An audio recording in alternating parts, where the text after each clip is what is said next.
தமிழக பாஜக தலைவர் அண்ணாமலை தனியார் சிபிஎஸ்இ பள்ளிகளில் பயிலும் மாணவர்கள் 3வது மொழியை கற்றுக்கொள்ள வாய்ப்பளிக்கப்படுகிறது. அரசு பள்ளி மாணவர்களுக்கு மட்டும் ஏன் 3ஆம் மொழி கற்கும் வாய்ப்பு மறுக்கப்படுகிறது என திமுக தலைவர்களுக்கு கேள்வி கணைகளை எழுப்பி வருகிறார். இதற்கு பதிலளிக்கும் வகையில் திமுக எம்பி கனிமொழி சமூக வலைதளத்தில் அறிக்கை ஒன்றை வெளியிட்டிருந்தார். அந்த அறிக்கையில் மத்திய அரசின் கல்விக் கொள்கைகளின் உண்மையான தாக்கம் குறித்து நாங்கள் சொந்த கணக்கெடுப்பை நடத்தி வருகிறோம் என்றார். நீங்கள் தமிழக மாணவர்கள் மீது அக்கறை கொண்டுள்ளதாக கூறுகிறீர்கள். பிறகு உங்கள் அரசாங்கம் ஏன் சமக்ர சிக்ஷா அபியான் நிதியில் தமிழகத்திற்கு கொடுக்க வேண்டிய ரூபாய் 2152 கோடியை ஏன் நிறுத்தி வைத்துள்ளது என்று கனிமொழி கேட்டார். மேலும் நீங்கள் உண்மையிலேயே மும்மொழி கொள்கையை ஆதரிக்கிறீர்கள் என்றால் எத்தனை கேந்திரிய வித்யாலயா பள்ளிகள் தமிழை கற்பிக்கின்றன என்பது பற்றிய தரவை எங்களுக்கு தர முடியுமா? தமிழகத்தில் உள்ள பல கேந்திரிய வித்யாலயா பள்ளிகளில் தமிழாசிரியர்கள் இல்லை என்பது உங்களுக்கு தெரியுமா? தமிழகம் ஒருபோதும் பாஜகவின் தவறான தகவல், நிதி நெருக்கடி மற்றும் ஹிந்தி திணிப்பு உள்ளிட்டவற்றை ஏற்றுக்கொள்ளாது என கனிமொழி தெரிவித்துள்ளார். கனிமொழியின் இந்த கேள்விகளுக்கு தமிழக பாஜக தலைவர் அண்ணாமலை பதிலளித்துள்ளார்.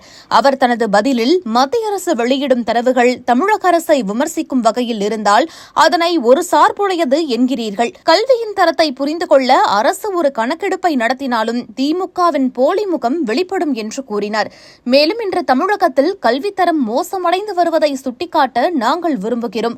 உங்கள் சகோதரனும் மருமகனும் இந்த கேள்விக்கு பதில் சொல்லாமல் தவிர்த்திருக்கிறார்கள். நீங்களாவது பதிலளிப்பீர்களா? தனியார் சிபிஎஸ்இ பள்ளிகளில் பயிலும் மாணவர்கள் 3வது மொழியை கற்றுக்கொள்ள வாய்ப்பளிக்கப்படுகிறது. அரசு பள்ளி மாணவர்களுக்கு மட்டும் ஏன் 3ஆம் மொழி கற்கும் வாய்ப்பு மறுக்கப்படுகிறது? இவ்வாறு அண்ணாமலை மீண்டும் கேள்வி எழுப்பியுள்ளார். மேலும் மும்மொழி கொள்கைக்கு எதிராக முதலமைச்சர் மு.க.ஸ்டாலின் தனது எக்ஸ் பக்கத்தில் வெளியிட்ட கடிதத்திற்கு பதில் பதிவையும் அண்ணாமலை நேற்று திங்கட்கிழமை வெளியிட்டார். அதில் அண்ணாமலை கல்வியில் சமத்துவத்திற்காக உருவாக்கப்பட்ட புதிய தேசிய கல்விக் கொள்கை ஒருதலைபட்சமானது அல்ல.